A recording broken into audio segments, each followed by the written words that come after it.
أعوذ بالله من الشيطان الرجيم. بسم الله الرحمن الرحيم. السلام عليكم ورحمة الله وبركاته.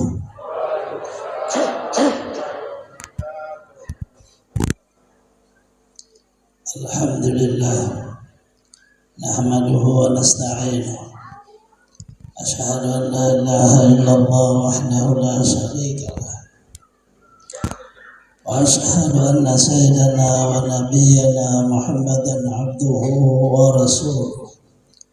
اللهم صل وسلم على سيدنا محمد الفاتح لما أغلق الخاتم لما سبق الناصر الحق بالحق والهادي إلى صراطك المستقيم، صلى الله عليه وعلى آله حق قدره ومقداره العظيم.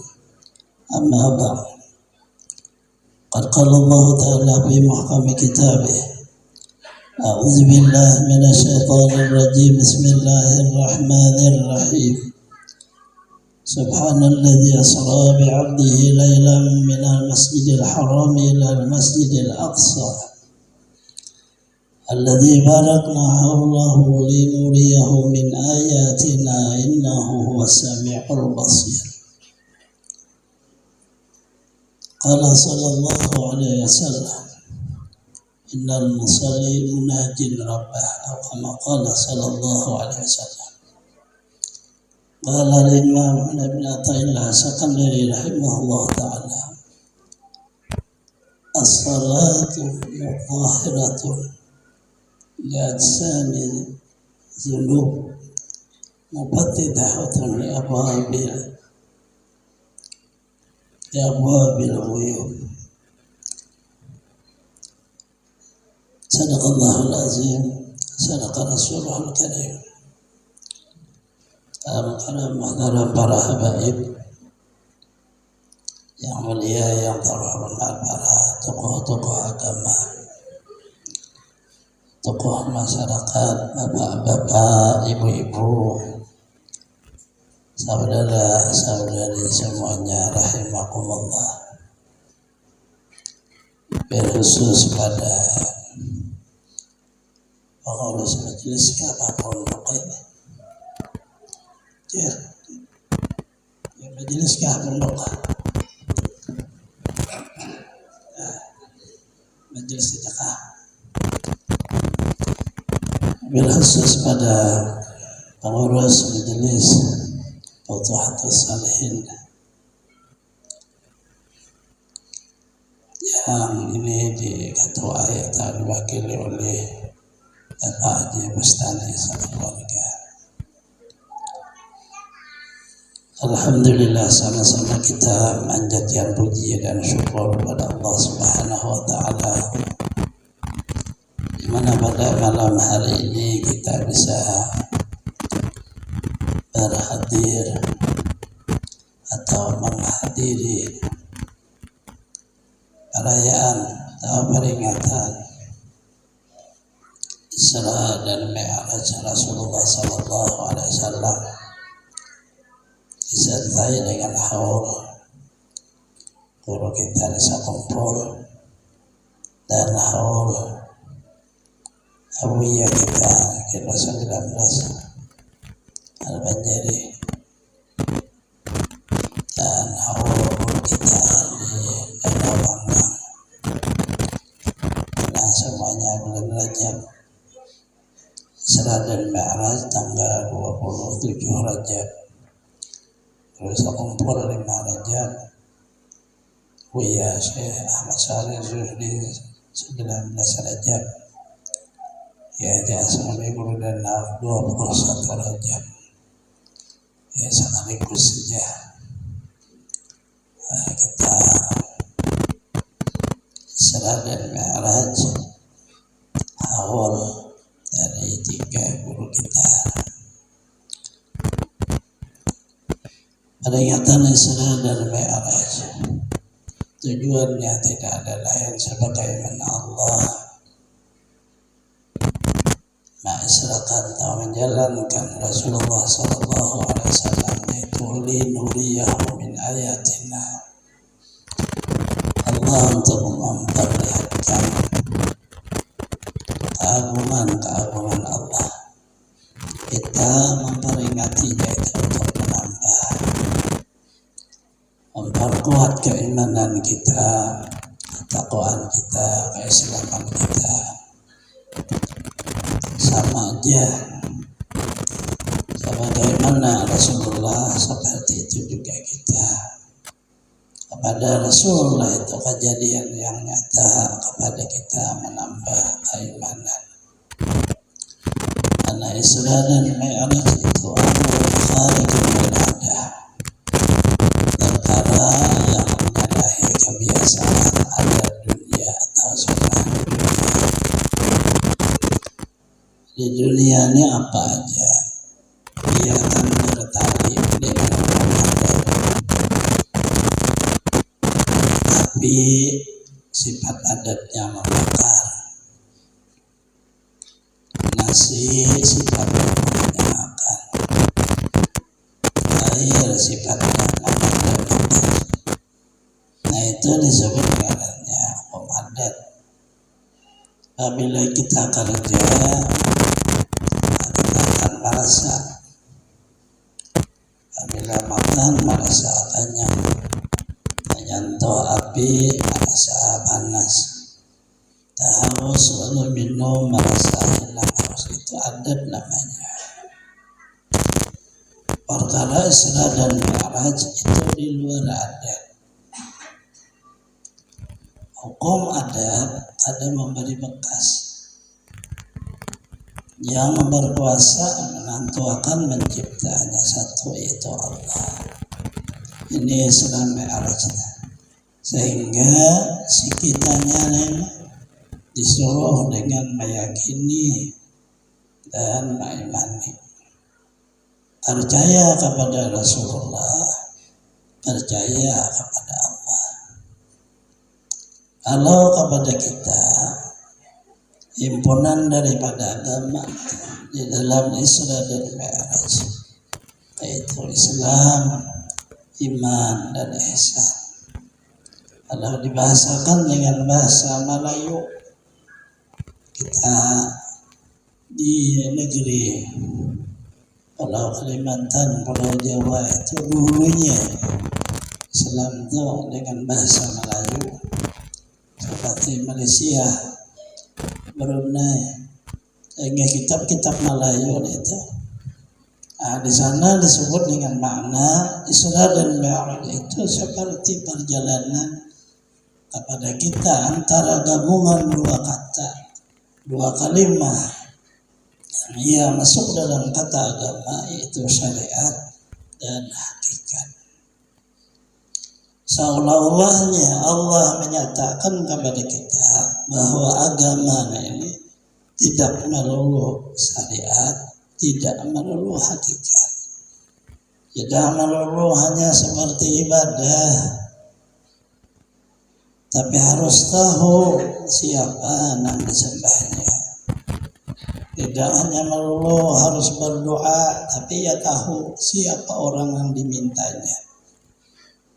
Gabungan dua itulah makna daripada agama. Maka Allah Subhanahu wa ta'ala untuk kita sebagainya menjadi hikmah ilmu, Rasulullah sallallahu alaihi wasallam diundang oleh Allah melewati Isra, perjalanan di malam hari daripada Masjidil Haram ke Masjidil Aqsa. Tapi tidak satu malam, yunahul lail, sebentar, sedikit malam. Sebagian sahabat mengatakan bahwa bekas Rasulullah berbalik panasnya itu pada hilang. Rasulullah sudah ada kembali di Mekah. Artinya kalau dia bicara jam, itulah mana kharik. Sedangkan perjalanan antara Makkah dengan Masjidil Aqsa itu satu perjalanan antara pergi dan pulang itu 2 bulan. 1 bulan pergi, 1 bulan pulang. Itu pun dengan kendaraan yang cepat. Disitulah makna orang-orang dahulu kada percaya kepada Rasulullah karena mereka membawa bukan dengan makna Rasulullah sebagai utusan Allah, sebagai hamba Allah yang Allah apabila menghendaki pasti terjadi. Tidak ada mustahil.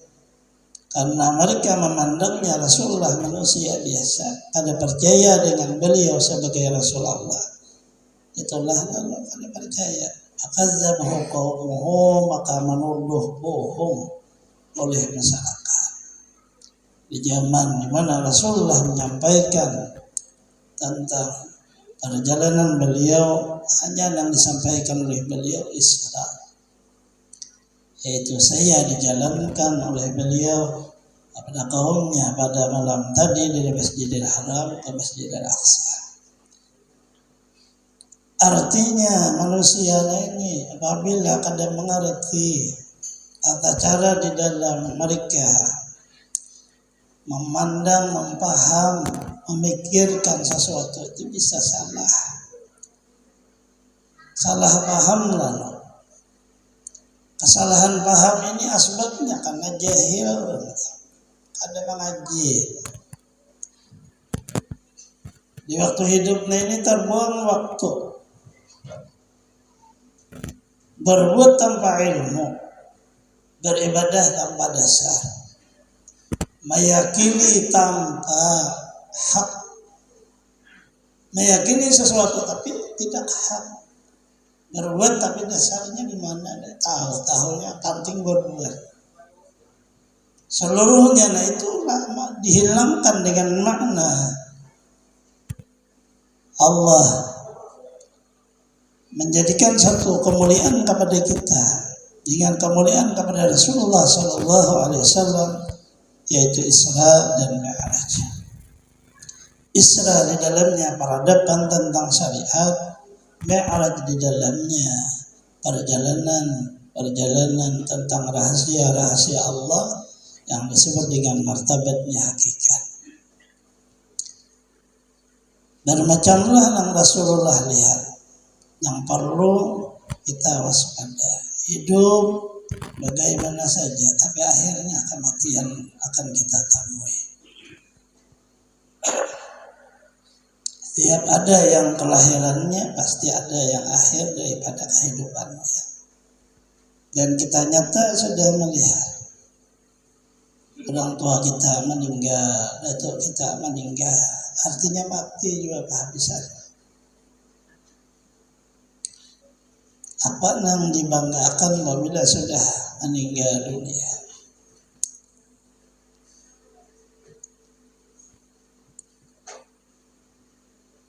Ada yang dibanggakan, dan membanggakan ilmu kada bermanfaat apabila kada diamalkan. Dan membanggakan pangkat kada bermanfaat apabila sudah meninggal dunia dan kada bersifat adil. Dan punya harta dengan harta kekayaan kada bermanfaat apabila kita di waktu hidup tidak menggunakan dengan jalan Allah. Nah, akhirnya apa aja mati. Isma syaita innaka maitun. Salahkan kamu hidup seperti apa saja, kamu akan terakhirnya mati. Urusan mati setelah itu urusan Quran. Apa yang di dalam Al-Quran itu disampaikan, itulah yang terjadi. Kita di waktu hidupnya ini kada mempahami Quran.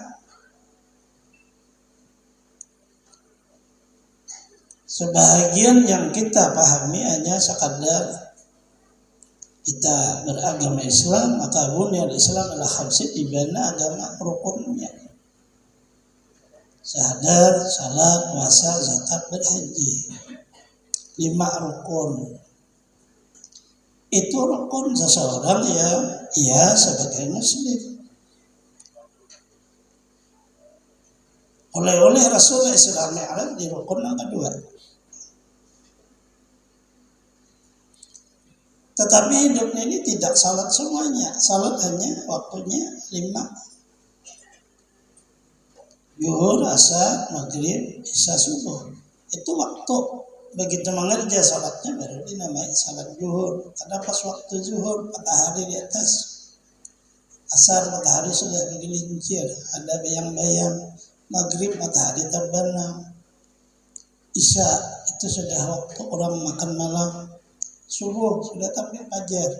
Jadi itu hanya perjalanan putaran waktu. Maka diwajibkan oleh Allah setiap waktu perputarannya itu kita disuruh mengingat Allah melewati abaruan salat.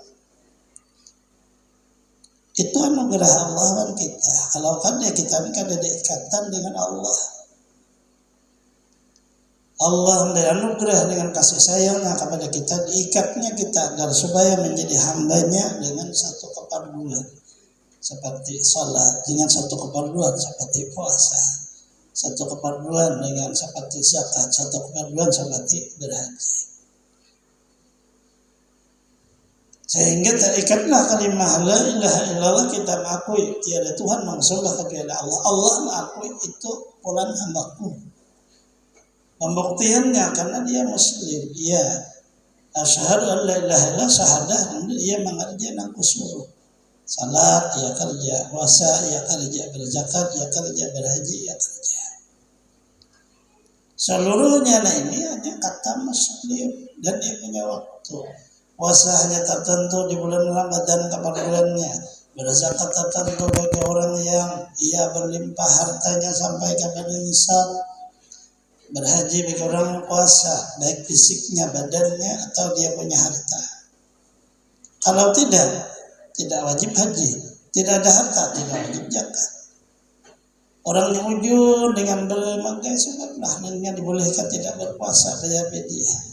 Salat satu itu aja ikatan yang terkuat. Maknanya bahwa rukun itu ternyata hanya ada hubungan dengan makna diri kita. Tetapi yang akan terjadi itu tidak dibicarakan di dalam salat, tidak dibicarakan dalam puasa, tidak dibicarakan dalam zakat, tidak. Yang akan terjadi dibicarakan oleh Al-Quran.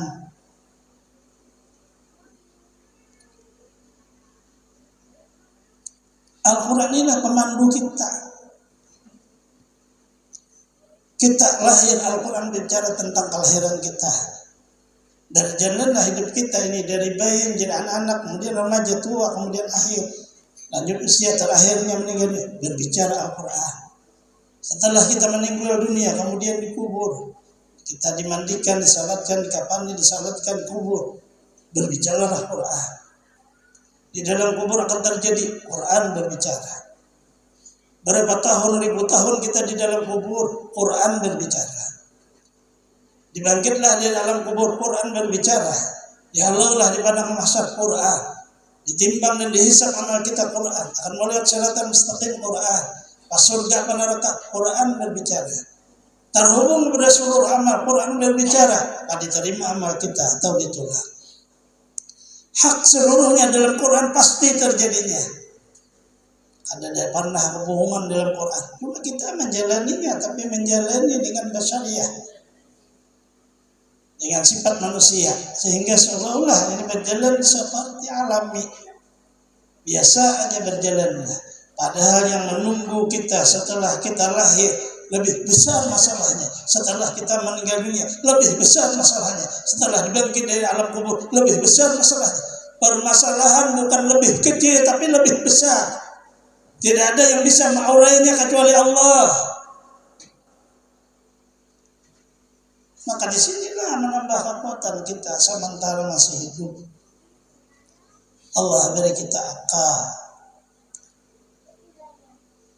Artinya bahwa perjalanan kita ini tidak ada sia-sia.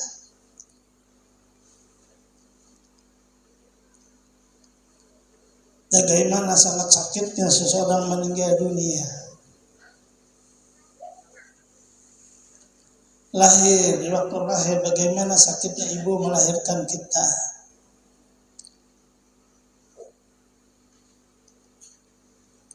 Maka kenalilah diri kita dari awal sebelum lahir sampai meninggal dunia. Kita tuh berasalnya dari mana? Apabila di luar, subhanalladzi asra bi 'abdi, maha suci Allah yang menjalankan, Allah yang menjadikan satu kelahiran, Allah yang menjadikan satu kematian. Keluar dari ini, maka kita berbahaya.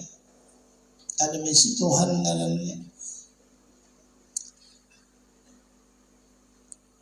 Karena kebanyakan kita memaham apabila sudah meninggal dunia ada lagi masalah.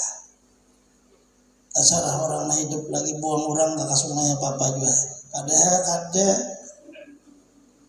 masalahnya lebih berat daripada di waktu kita hidup.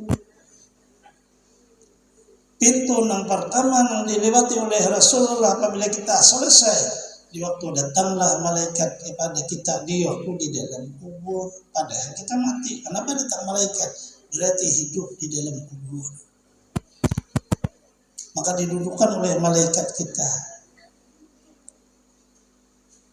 Padahal kita dibaringkan asalnya menghadap Baitullah. Kubur yang sangat sempit, tapi Allah mampu menjadikan kita bisa duduk.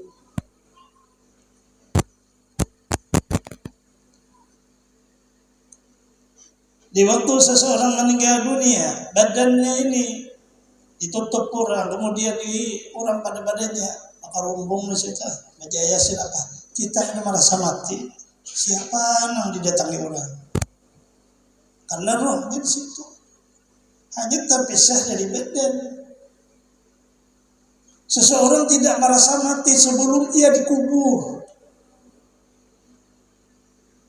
Ada tahu kan? Dia dikira siapa yang mandi ini, dilihat pas orang, maka dia merasa mati. Masih orangnya di dunia. Kenapa orang ada marawai kita lagi? Kalau tahu di kita orang ada yang melihatnya karena kita badannya roh, badan kita jasmani sudah terkubur.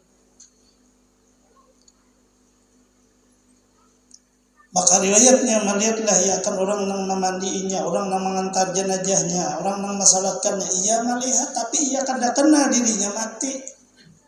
Ini sangat berbahayanya. Dunia telah memainkan kehidupan seseorang sehingga lupa dirinya mati. Asa hidup aja. Begitu ditaruh di dalam kubur.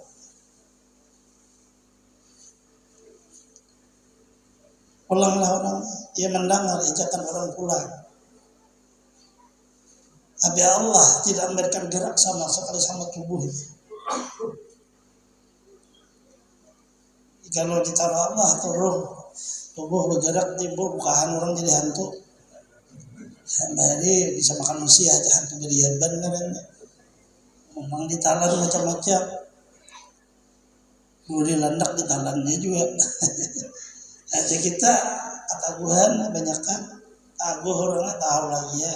Tahan ditimbak, tahan di nyalam makan ke banyu, tahan di parang bisa mati jadi hantu juga habisan. Ada deh makna apa nih? Makna pahlawannya itu kan ada manfaat. Nambahin masalah sudah meninggal.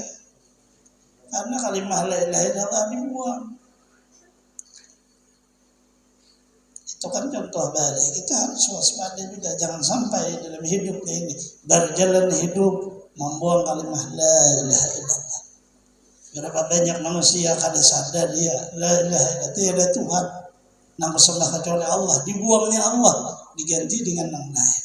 Di waktu meninggal dunia baru tersadar.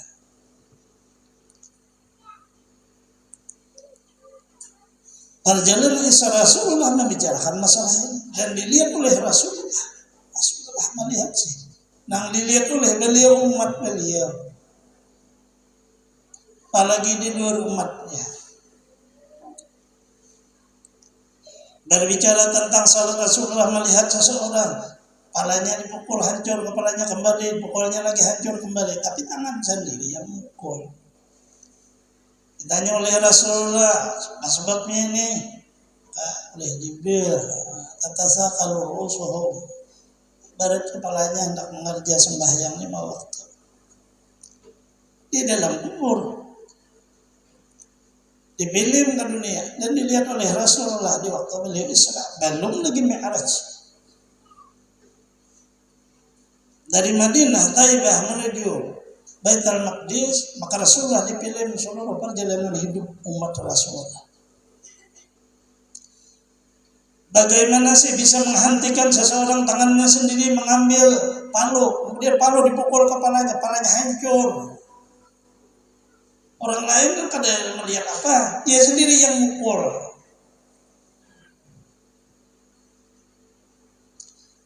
Tetapi Allah tidak menjadikan mati hanya satu kali. Berpisah dengan dunia, setelah berpisah dengan dunia tidak ada kematian. Apabila seorang disiksa, disiksalah ia. Apabila seorang diberi nikmat, diberilah nikmat ia. Tidak ada lagi kata mati. Tidak ada lagi kata menyesal bisa berubah. Tidak ada lagi kata seseorang saya salah bisa kembali kepada yang benar. Sudah ditutup oleh Allah dengan makna hidup. Selama masih hidup, pintu terbuka. Kita belum mengerti agama, hadirlah di majelis, sedikit-sedikit dipahami. Berniat hati saya mau mempelajari agama. Yang dipelajari itu agama saya sendiri. Kembali pahamnya pada saya sendiri. Kembali merasa berkahnya pada saya sendiri.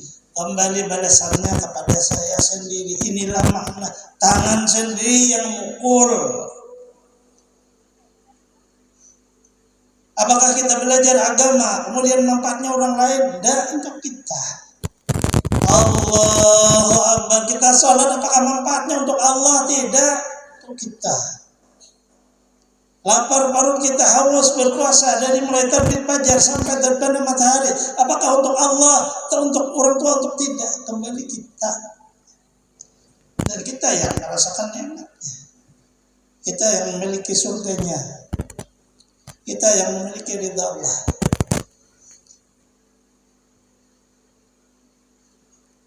Kita sendiri merenung bagaimana permasalahan hidup ini akan kembali menjadi akhir. Dan kita sendiri yang menerimanya. Dipaham sedikit agama saja. Kalau saya salah ya juga yang dapat ampunan Allah. Saya tidak salah, saya juga yang disiksa Allah. Apa orang lain rugi seorang sendiri? Kita sendiri kembalinya.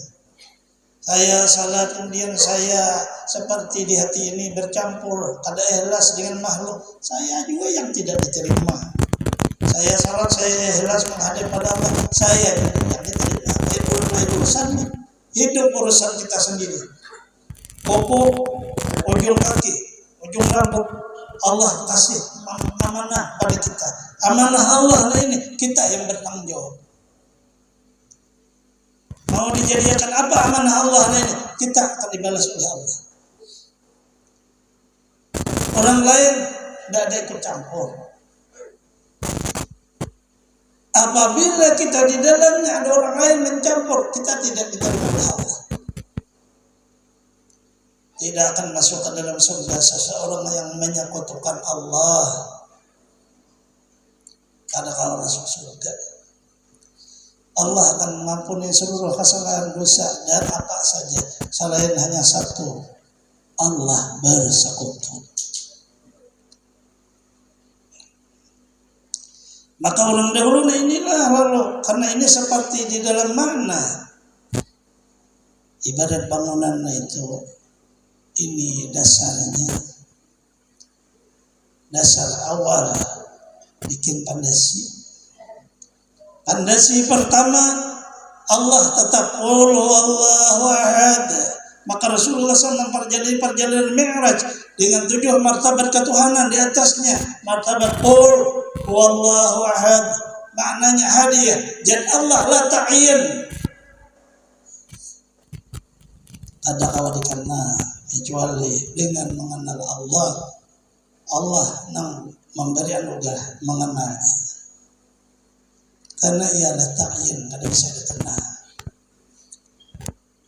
Ahad, Asa.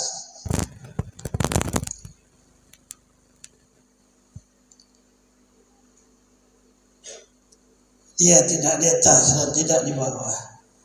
Dia tidak di dalam dan tidak di luar. Dia tidak bersatu dan dia tidak bercerai. Dia tidak berada di dunia atau di akhirat. Dia tidak berada di kehidupan atau di kematian. Allah Maha Suci daripada kata tempat. Karena Ia asa. Bagaimana seseorang ingin Allah terus bersama dia kalau tidak di waktu hidup di dunia kalimat asyhadu an la ilaha illallah dia pelajari dengan baik. Orang kadang menyuruh ilmu ke tinggi-tinggi, tapi orang menyuruh selamatkan diri kamu. Kalau ibadah tidak mampu menyelamatkan diri kita, karena Allah melihat di dalam ibadah kita ada kekurangannya.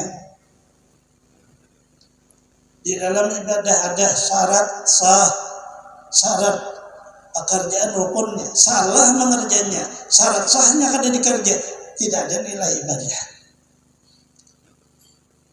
Artinya sangat beratnya kalau melibat di jalur ibadah, kalau tidak mengenal Allah.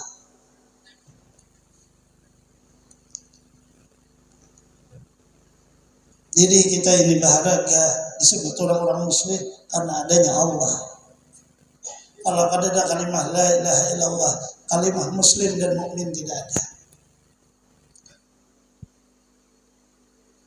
Berhargalah seluruh apa anggota kita dengan hukum dilindungi karena la ilaha illallah. Man qala la ilaha illallah as'ima minni dima'ahum amalahum. Siapa mengatakan kalimah la ilaha illallah terpeliharalah ia berharga diri kita ini apabila meninggal dunia hancur labur menjadi berbau dirinya buruk. Tapi kalau ada di dalam buruk dan bau itu kalimah la ilaha illallah lebih berharga daripada dunia di sini. Biar berbau tapi kalimahnya la ilaha illallah itu berharga. Bau berubah menjadi bau misik di waktu di hadirat Allah. Di jalannya subhanalladzi asra itu kalimah la ilaha illallah di dalamnya. Bi'abdihi itu kalimah Muhammad Rasulullah di dalamnya.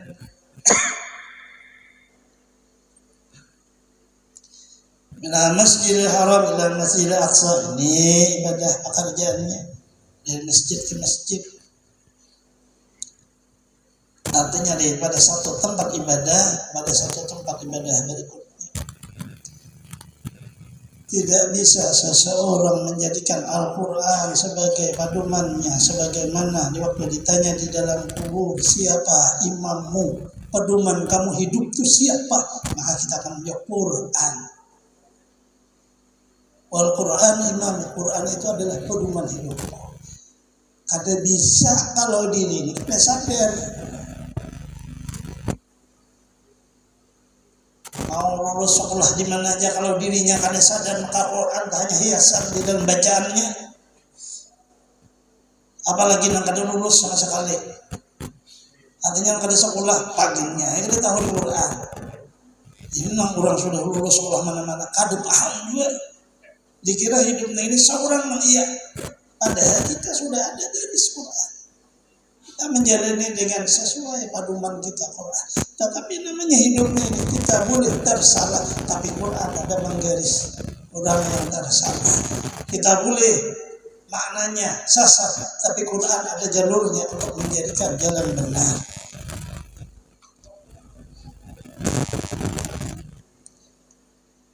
Apabila seseorang sedikit merenung diri, insya Allah akan kembali kepada jalan Rasulullah. Di dalam kehidupan kita seolah-olah Rasulullah sudah wafat. Kita seolah-olah berjalan dengan jalan sendiri. Padahal terbentanglah di alam semesta ini jalan Rasulullah. Yang kalimah ihdinas siratal mustaqim. Beri petunjuk kami kepada jalan yang lurus, yaitu jalan Rasulullah sallallahu alaihi wasallam. Jalan Rasulullah ini nak hak, kada peduli orangnya Habib, tidak Habib, Arab, ajam, kada peduli. Apabila keluar dari jalan Rasulullah, tidak benar dia. Ini hukum Habib kada sembahyang. Tetap kada boleh. Kada itu kan Habib, kada bisa. Kalau kada sembahyang ya kada boleh. Karena sembahyang umum kepada seluruhnya sampai Rasulullah sembahyang. Kayak bacaannya, tapi hukumnya urusan Allah Ta'ala mampuni, Habib kada mampuni. Urusan Allah Ta'ala bukan urusan kita. Urusan kita hanya mana hukum paduman Quran. Apabila salah, ya salah. Apabila benar, ya benar. Kada Habib boleh bergembus. Kalau gembus diharamkan oleh Quran, haram Habib bergembus. Kayak itu hukum. Janganlah hukum sebelah jadi Habib boleh semuanya nyamannya. Bagi Habib seberitaan kita barang boleh sisilah nukar diaman. Ada yang orang kedua nyaman. Ada sembahyang kada apa-apa, Habib kada puasa, katanya Habib ada boleh itu hukum. Dan ulun belajar dengan guru siapa saja sama seperti yang ulun sampaikan. Guru sekumpul kah, buya kah, guru danau kah, atau guru kita guru di Yerusalem, sama pembicaraannya. Kada berbeda tentang Habib dan kada Habib di dalam agama. Artinya kalau hanya sembahyang sama wajib sabadataan. Kalau bang kada wajib pada bapak, kada bisa. Ada hukum. Mengkaya itu kada usah agama kita. Artinya John karena bicaranya Quran. Coba kita lihat pembicaraan Rasulullah SAW tentang hukum agama. Jika mencuri anak saya yang beratima, saya akan potong tangannya. Apa maknanya ini? Saya tidak memandang anak saya. Kan pembicaraannya seperti ini. Kamu, pembesar di zaman dahulu orang Quraisy. Kamu memihak kepada apabila suku kamu kelindungi. Dia suku orang yang di bawah kamu tindas. Apabila berbuat kesalahan suku orang besar dilindungi dengan bermacam cara melindunginya, lepas dari hukum. Apabila yang bertindak suku-suku orang yang di bawah yang rendah ditindas dengan hukum sesuai. Maka di zaman Rasulullah orang besar berbuat sesuatu, iya itu Rasulullah bukan kami. Rasulullah tidak memperdulikan. Beliau tetap menerapkan. Kalaupun masalahannya hukumnya dibunuh ya dibunuh. Kalaupun hukum dirajam ya dirajam.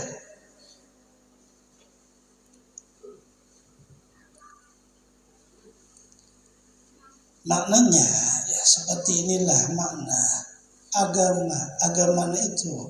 Di waktu Rasulullah SAW beliau selesai menjadi imam di Masjidil Aqsa, seluruh makmum beliau para anbiya wal mursalin, beliau mengatakan dengan musannin rabbah, memuji kepada Tuhannya. Ujar kita berwirid, kita baca wirid la ilaha illallah wa la syarika lah lahu wa hamdihi min ala kulli, itu memuji Allah Ta'ala. Allah la ilaha illa huwal hayyul qayyum, memuji Allah. Amanna rasul bima unzil, memuji Allah. Musannin cuma kita kada paham nih, kira baca nang itu aja kada memuji Allah Ta'ala. Kalau belajar biasa semangat sedikit memuji sambil mengantuk ngantuk orangnya. Memuji Allah Ta'ala kan diremi lah, orang di belakang makin ngaigur nih. Subuh bang itu mengalihnya subuh. Orangnya kalau dihitung pulang, boleh masjid di mana kami subuh itu, apalagi di dalam ini bisa seikong imam bertiga makmum, itu kan banyak dah. Bertiga bisa seikong imam seikong makmum. Orangnya beda dahuluan sawit bang. Nah, ini di dalam sawitnya lo kabon lah, Pak Oman lah. Maknanya maksud kita sangat beratnya salat subuhnya itu daripada salat yang lain. Sedikit orangnya yang bisa mengajarnya, tetapi dia punya fasilitas yang di dalamnya jaminan Allah. Orang mengerja salat subuh berjamaah, ia di dalam jaminan Allah. Satu harinya, 2 harinya, apabila ia berikutnya dalam jaminan meninggal dunia selamat saja. Biiznillahi dalam jaminan Allah. Kembali kita kepada perjalanan Rasulullah sallallahu alaihi wasallam. Beliau memuji Allah, wa ma arsalna illa rahmatan lil alamin. Allah tidak mengutus saya kecuali menjadi rahmat kepada semesta alam. Allah mengutus saya kafatan linnas, seluruh manusia, naziran wa basyiran wa nadhira. Saya memberikan kabar kegembiraan, saya memberikan kabar ketakutan. Beliau musannin memuji Allah dengan makna agamanya adalah sebagai penenang jiwa. Kita mungkin di waktu sehat kayak ini berduit kurangnya, ada hutang bah nyaman ada di pikiran hutang, ada duitnya di kantong tabal, orangnya belum sehat. Coba suatu saat kan hidup ini berputar, orangnya gering, duit pina 20.000 aja dah, nokarupo kan bisa punggal pilihan nih, orangnya gering, umur toha saja. Dilihat kekanakan pina kada denang babaktinya, tahu di kuitan nya. Kuitan makan nasi kering, kanakan kada tahu juga. Artinya kan mahrum. Apabila kada ada keyakinan kepada Allah, ini bahayanya. Jadi pikiran beban. Diri kita sendiri jadi beban kepada diri kita sendiri karena kita tidak punya Tuhan. Ini hanya hidup masih lawas-lawas bertambah garing ada kalau bergerak lagi orang pada nama hilanginya sorangan aja anak bakami ngalihnya lagi behira bakami di situ juga ranjang behira situ juga makin ngai orang ada hilangnya lagi. Orang mengalihi, ada tahan di situ muntah kok. Apabila kada bisi Allah Ta'ala bagaimana ini? Maka di waktu kita akhir ruh mau diambil, diperlihatkanlah surga, diperlihatkanlah neraka. Apabila kada bisi Allah Ta'ala ini mana? Sangat berbahayanya. Terakhir daripada keluarnya ruh dari badan, bisa husnul khatimah, bisa su'ul khatimah. Kalau berisi Tuhan insya Allah selamat. Rasulullah sallallahu alaihi wasallam mengajar di Mekah tentang ketuhanan 13 tahun, mengajar fakih di Madinah 10 tahun. Lebih lama beliau menerapkan ketuhanan 13 tahun daripada menerapkan fakih. Artinya itu sangat contoh awan kita. Bagaimana hidup ini supaya bisa agama yang oleh Rasulullah rahmatan lil alamin jadi rahmat penenang jiwa. Di waktu kita sukses jadi penenang jiwa, di waktu kita bermasalah menjadi penenang jiwa, di waktu kita akhir dari kehidupan menjadi penenang jiwa. Kada bapak orang kada mailang yang mau bakami di mana aja, mau behira di mana aja, tapi bisi Allah Ta'ala bisinya kada memandang itunya selama bisi Allah kita meyakini kotornya Allah membersihkannya, najis Allah membersihkan, kada usah ribut, kada usah bingung, la ilaha illallah. Di waktu sakaratul maut perlihatkanlah kita surga neraka. Kita sudah mengerti kita punya Allah. Kita kan perlu surga atau perlu neraka, yang paling Allah ridha sama kita. Selesai. Ya ayuhan nafsul mutmain irji ila rabbiki radiyatan mardiyah. Radiyatan mardiyah. Ini ridha Allah. Karena ada ilmunya. Itu sangat pentingnya didahulukan. Sebelum kita bertemu dengan masa-masa yang bahasanya mungkin akan ibadah itu luntur, mungkin ilmu kita akan menjadi lemah, mungkin keyakinan kita taburahai. Siapkan dahulu la ilaha illallah. Ia akan memperkuat yang taburahai keyakinan, ia akan memperkuat yang lemah. yang akan menjadikan sesuatu yang susah bermasalah mudah. Karena Rasulullah isinya perjalanan Isra dan Mi'raj adalah syariat peradaban kepada Allah, hakikat la ilaha mawjud kecuali Allah. Kita umatnya disuruhlah sebagaimana perjalanan Rasulullah sallallahu alaihi wasallam dengan dalil laqad kana lakum fi rasulillah uswatun hasanah. Di diri Rasulullah baik perjalanan hidupnya, keyakinannya, hatinya, ruhnya atau akhlaknya itu uswah, percontohan kepada umat Rasulullah sallallahu alaihi wasallam. Maka umat Rasulullah seluruhnya selama mereka mencontoh Rasulullah sallallahu alaihi wasallam. Kita punya kesalahan, tetapi kita harus meyakini kita punya Tuhan yang mengampuni. Kita bisa tersalah atau sasar, tapi kita harus meyakini Tuhan memberi hidayah kepada kita. Dan kita bisa bermasalah, tapi kita harus meyakini ada Allah yang maurai, yang menjadikan masalah yang sangat sulit menjadi masalah yang mudah. Ini aja sekadar menambah kita di dalam memperingati Isra dan Mi'raj untuk berkukuh kembali bahwa kalimah la ilaha illallah di atas seluruh apa aja makna di dalam kehidupan, dan Al-Quran pedoman yang paling teratas di waktu menjalani hidup dan mati kita. Semoga Allah Subhanahu wa taala taufik hidayah kepada kita semua, mengampuni dosa-dosa kita, mengabulkan hajat-hajat kita, melapangkan urusan-urusan kita, mudahkan kepada kita rezeki yang halal, mensehatkan badan kita, panjangkan umur kita selama dunia akhirat, terhindar bala, bencana, penyakit, mati dalam pada husnul khatimah, dan mengumpul dengan para kasihnya anbiya wal mursalin, awliya wa syuhada wa salihin, dengan berkah wujud Rasulullah SAW di dunia wal akhirah. Bismillahirrahmanirrahim. Fatihah.